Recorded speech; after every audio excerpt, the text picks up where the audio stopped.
उनका मार्जिन या परसेंटेज उठाई तो उससे क्या हमारा हराम गोश्त जो है हलाल गोश्त जो है वो हराम तो नहीं होगा, तो वो तो हलाल रहेगा। सर ये लॉजिक नहीं। 27% भाई क्यों काइबर रोड है भाई, ये क्या चीज़ है या क्या बला है जो आपने लेकर रखी? आप इतने बड़े चैंपियन बोलने देंगे तो इस्लामी बैंकिंग के। एक मार्केट है जिसके अंदर सबसे पहले क्या होता था कि जब बिज़नेस होता था वो बिज़नेस था पैसे का लेन देन, कि जी अगर आज मुझसे पैसा उठाओगे तो कितने फ़ीसद पे उठाओगे, मुझे पैसा चाहिए होगा तो मैं कितने फ़ीसद पे उठाऊंगा। वो जो फ़ीसद था वो काइबोर था। उसी मार्केट में नया प्लेयर आया, उसने कहा जी हम पैसा तो नहीं उठाएंगे, हम जब चीज़ बेचेंगे हम शराकतदारी करेंगे, हम किराएदारी का मामला करेंगे। अब उससे कहा कि जब ठीक है तुम चीज़ बेचोगे, हर चीज़ का मार्जिन अलग होता है भाई, गंदम किसी और मार्जिन में बिकती है, कपास किसी और मार्जिन में बिकती है, चिकन किसी और मार्जिन में बिकती है। शराकतदारी करते हो तो किसी कंपनी में प्रॉफिट रेट कुछ और होता है, किराएदारी करोगे तो नाज़माबाद में किराया कुछ और है, डिफेंस का किराया कुछ और है, कैसे मैनेज करोगे? तो उन्होंने कहा ठीक है हम इस मार्केट के पार्टनर प्लेयर्स हैं, हम इस मार्केट का जो बेंचमार्क है हम वही यूज़ करेंगे। हम जो काइबोर है उसी बुनियाद पे जब हम तिजारत करेंगे, 100 रुपये की चीज़ खरीदेंगे, कितने की बेचनी है हम काइबोर से लिंक कर लेंगे। यार काइबोर के हिसाब से अगर 25 रुपये बनता है तो 25 रुपये मुनाफा रख के 125 रुपये की बेच देंगे।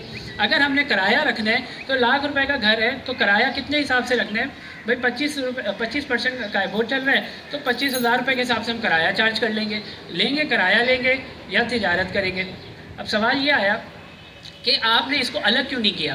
बीइंग इस्लामिक बैंक सवाल ये आया कि जी आपने इसको अलग क्यों नहीं किया? उसकी दो वजूहत हैं।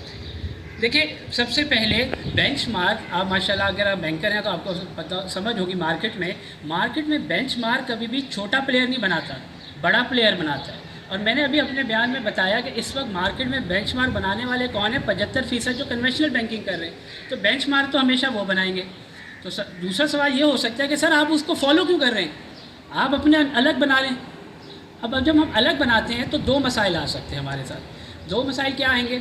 मिसाल के तौर पे आज मैं आपकी बात को हाइपोथेटिकल एज्यूम कर लेते हैं कि आज मिज़ान बैंक ने अनाउंस कर दिया हम काइबोर नहीं करेंगे, चाहिए हम आज से हर कस्टमर को अलग अलग हिसाब देंगे कि जी आप आए हम आपसे 20% प्रॉफिट पे काम करेंगे, 20% मुनाफे पे जो चीज़ चाहिए होगी आप मुझसे ले लीजिएगा। जब हम 20% आपसे कहेंगे तो होगा क्या? अगर दूसरी मार्केट में आपको जो सामान है वो 10% पे मिल रहा होगा तो आप 10% वाली मार्केट में जाएंगे, 20% वाले को छोड़ देंगे। और अगर किसी और को 30% पे मिल रहा होगा वो 30% वाली को छोड़ के 10 पे आ जाएगा। इससे क्या होगा कि जो मार्केट है उसका इक्विलिब्रियम ख़राब हो जाएगा। किस तरह ख़राब होगा? मिसाल के तौर पे आज हम काइबोर ख़त्म कर देते हैं, हम कहते हैं जी कम पे आ जाएँ, तो क्या होगा? सब लोग हमारे पास फाइनेंसिंग लेने तो आ जाएंगे, देखें खर्चा जहाँ पे लग रहा होता है लोग वो चीज़ हमारे पास आएंगे। तो उससे नुकसान क्या होगा कि हमारे पास डिपॉजिट जो है डिपॉजिट वाले को देने का पैसा नहीं होगा। और अगर हम बहुत ज़्यादा बढ़ा लेंगे तो क्या होगा कि हमारे पास कोई लेने नहीं आएगा और डिपॉजिटर का पैसा पड़ा रहेगा और हमें रिटर्न देने के लिए कोई पैसे नहीं होंगे उनके पास। तो ये वो वजह है जिसकी वजह से हमें काइबोर पे मार्केट के लिए रखना पड़ता है, एक बात।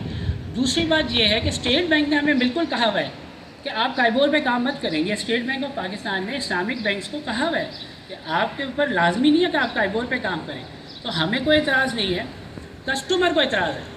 जब हम कस्टमर के पास जाते हैं कि ठीक है हम आपके साथ जो है तिजारत करेंगे, आप क्या किस चीज़ का काम करते हैं? उसने कहा जी मैं जो हूँ मैं आटा बना के बेचता हूँ। मैंने कहा ठीक है आप कितने का आटा बनाते हैं? उसने कहा मेरी कॉस्ट 50 रुपये। कितने का बेचते हैं?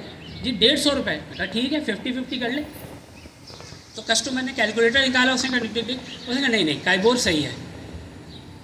उसने कहा काइबोर ठीक है क्योंकि मेरे फ़ायदे में काइबोर ज़्यादा अच्छा है। काइबोर में तो आप 25% लेंगे ख़त्म। अब मैं अगर 150 में 200 का आटा बेचूंगा तो 200 के हिसाब से आप 50% लेंगे। मैं अगर 110 का बेचूंगा तो आप 110 के हिसाब से 50% पे लेंगे। सवाल ये था, उसको भी पता है कि आटे की मार्केट 110 पे तो आने वाली नहीं है, 200 पे आने वाली है। तो कस्टमर हमारे साथ करता नहीं है। मिज़ान बैंक एक कस्टमर था जिसने ये राज़ी हुआ, जिसने कहा कि मुझे काइबोर नहीं चाहिए, हम नगद ठीक है नहीं देंगे। प्योर मुशारका किया, उस पर कोई काइबोर लिंक नहीं था। जितने का उसने माल बेचा, जो कॉस्ट निकली और जो हमारे बीच का शेयर था जो शराकत का शेयर बनता था वो हमने उनसे लेकर ख़त्म कर दिया। तो हमारे पास मिसाल है। हम लोगों को मसला नहीं सर काइबोर से, कारोबारी लोग हैं वो काइबोर से फिर हट जाते हैं जब हम उनसे कहते हैं कि भाई और रियल बिजनेस करते हैं, असल में बेचते हैं।